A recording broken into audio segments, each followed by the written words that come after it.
എൻ്റെ പേര് ചേട്ടാ ആൽബർട്ട്. നമ്മളിപ്പോൾ നിൽക്കുന്നത് സെന്റ് തോമസ് ഐലൻഡിലാണ്. ചേട്ടൻ എന്തോ ഒരു കാര്യം പറയാനുണ്ടെന്ന് പറഞ്ഞു. എനിക്ക് പറയാനുള്ളത് ഇവിടെ പെൻഷൻ എനിക്ക് എന്നെ പോലുള്ള ഒത്തിരി കഷ്ടപ്പാടുള്ളവർക്ക് ഭാരതീയമായിട്ടുള്ള പെൻഷൻ കിട്ടുന്നില്ല. ഇപ്പം ഒരു മാസത്തെ കിട്ടി, ഇനി 6 മാസത്തെ കുടിശ്ശികയുണ്ട്. 6 മാസം കുടിശ്ശികയുണ്ട്. അത് പറയാനേ ഉള്ളൂ. ഇപ്പൊ എന്താ ചേട്ടൻ പ്രധാനം ജോലി ചെയ്യുന്നത്? ഞാൻ ജോലി ചെയ്തൊന്നും പോകുന്നില്ല. ഇപ്പൊ ജോലി ചെയ്യുന്നില്ല. നേരത്തെ ജോലി ചെയ്തിരുന്നു. അത് 4-5 വർഷത്തിന് ജോലി ചെയ്തായിരുന്നു. 4-5 വർഷം ജോലി ചെയ്തു. 2 മാസത്തെ ഈസ്റ്റർ അനുവദിച്ചത് കൂടെ കിട്ടുമ്പോൾ എനിക്കൊന്ന് കേന്ദ്രത്തിന്റെ വിഹിതം ഇല്ല അതിനകത്ത്. 1300 വീതം 2200 രൂപ കിട്ടും. പക്ഷെ എന്നാലും അല്ല, കേന്ദ്രത്തിന് വിഹിതം കിട്ടുന്നില്ല. അത് ശരി, 1600 പോയില്ലേ? അല്ല, കേന്ദ്രത്തിന് വിഹിതം 1300 ആയി. 1300. സംസ്ഥാന വിഹിതമേ കിട്ടുന്നുള്ളൂ. പൂർണ്ണമായി കിട്ടും. കേന്ദ്രത്തിന്റെ വൈകും എന്നാണ് പറയുന്നത്. അത് 2 മാസത്തെ മാത്രമേ ഉള്ളൂ. അപ്പൊ മൊത്തത്തിൽ 2 മാസത്തെ ഇപ്പൊ കിട്ടത്തേ ഉള്ളൂ. ഇനി 4 മാസത്തെ ബാക്കി ഉണ്ട്. അങ്ങനെ ഒരു ആശങ്കയുണ്ട്. അപ്പൊ നമ്മൾ നിൽക്കുന്നത് ഈ സെന്റ് തോമസ് ഐലൻഡിലാണ്. ഇതിനെല്ലാം ആധാരം എന്ന് പറയുന്നത് കേന്ദ്ര ഗവൺമെന്റ് സംസ്ഥാനത്തിന് കൊടുക്കേണ്ട വിഹിതം കൃത്യമായി കൊടുക്കുന്നില്ല എന്നുള്ളൊരു പ്രശ്നമുണ്ട്. ഇപ്പൊ ഏറ്റവും ഒടുവിൽ ഇന്ത്യക്ക് മാതൃകയായി സംസ്ഥാന ഗവൺമെന്റ് സുപ്രീം കോടതിയിൽ പോയത് വഴി ഭരണഘടനാ ബെഞ്ചിൽ ഒരു വിഷയമായി തീർന്നു. 293 ആർട്ടിക്കിൾ. അത് വളരെ പ്രധാനപ്പെട്ട ഒരു കാര്യമാണ്. ഒറ്റ കാര്യം, ഇവിടുത്തെ പ്രദേശവാസികളുടെ ഞങ്ങളെല്ലാം ഒന്ന് മാറി, രാഷ്ട്രീയ പാർട്ടികളെല്ലാം ഒന്ന് മാറി നിൽക്കുക. ഇവിടുത്തെ ജനങ്ങളുടെ അത്യാവശ്യ കേസുകൾ എന്താണെന്ന് നമ്മൾ പരിശോധിക്കാം. നമ്മൾ ആ വീട്ടിലേക്ക് കൂടി ഒന്ന് പോയിട്ട് വരാം. അതിനു മുമ്പ് എനിക്ക് TV പ്രസാദിലേക്ക് കൂടി ഒന്ന് പോകണം. നമ്മൾ ഈ വീട് ആരുടെ വീടാ ഇത്? ഇവിടെ പട്ടിയുണ്ടോ എന്ന് ചോദിക്കുന്നില്ല. പട്ടിയില്ലെന്ന് തോന്നുന്നു ഇവിടെ, അല്ലേ? പട്ടിയില്ലാത്തൊരു സ്ഥലം. പട്ടി ഉണ്ട്. പട്ടി എങ്ങനെ ഇവിടെ നീന്തി വരുമായിരിക്കും? ഇവിടെ വളർത്തുന്ന പട്ടികളേ ഉള്ളൂ. അപ്പോൾ അനന്തു തോമി എങ്ങനെയുണ്ട്? ഈ ഐലൻഡ് എങ്ങനെയുണ്ട്? ഇവിടെ വന്നിട്ടുണ്ടോ ഇതിനു മുമ്പ്? ഇല്ലല്ലോ, ആദ്യമായിട്ടാ. അപ്പോൾ ഈ വീട്ടിലാണ് കയറുന്നത്, അല്ലേ? ഈ വീട്ടിലെ ചേട്ടൻ, നമ്മുടെ ഡാഡി കൂൾ ചേട്ടൻ ഇവിടെ ഉണ്ടല്ലോ. നമസ്കാരം. ചേട്ടൻ്റെ പേര് നമ്മൾ മാറ്റി. പ്രാക്കുളം 13-ാം വാർഡിലെ ചേട്ടനാ.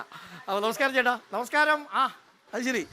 ഇവിടെ കണമ്പും നല്ല കരിമീനും കൊഞ്ചും ഒക്കെ കിട്ടുമെന്ന് അറിഞ്ഞു വന്നാട്ടെ മുമ്പോട്ട് വന്നാട്ടെ ധൈര്യമായിട്ട് വന്നാട്ടെ. നാളെ എല്ലാവരും ഉണ്ട് പാവ. എല്ലാവരും നമ്മൾ ഈ ജനപ്രതിനിധികളുണ്ട്, നാട്ടുകാരുണ്ട്. പെട്ടെന്ന് പേടിച്ചു പോയി എന്താ സംഭവം എന്ന്. വന്നാട്ടെ. വന്നോ. കുഞ്ഞുണ്ടോ? വാ. ചേച്ചി കൂടി വന്നോ. എന്താ മോളുടെ പേര്? അനിത. ഏത് ക്ലാസ്സിലാ മോള് പഠിക്കുന്നത്? പറഞ്ഞോ, ഏത് ക്ലാസ്സിലാ? UKG.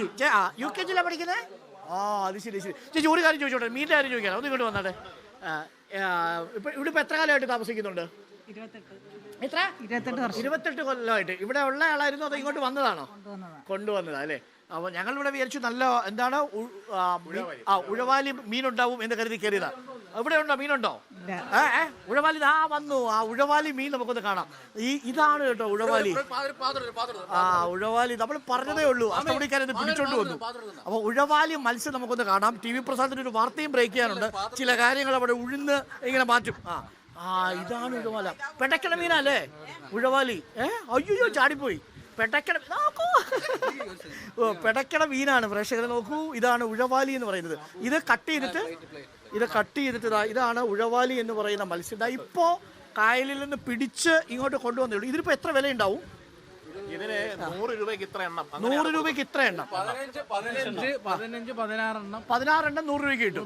നമ്മുടെ കയ്യിൽ പൊന്നാണ് കേട്ടോ, പൊന്ന്. ഇത് വറുത്ത് കഴിക്കാൻ ഏറ്റവും ബെസ്റ്റ് സാധനം. ആണോ? നല്ല കുരുമുളകും മല്ലിയും മുളകും അല്ലേ? കാന്താരിയൊക്കെ കൂടെ അരച്ചിട്ട് വെളിച്ചെണ്ണയിൽ അങ്ങോട്ട് ഇട്ട് പൊരിക്കാനും നല്ലതാ. മാങ്ങായിട്ട് കറി വയ്ക്കാനും അടിപൊളിയാ. പെടക്കണോ?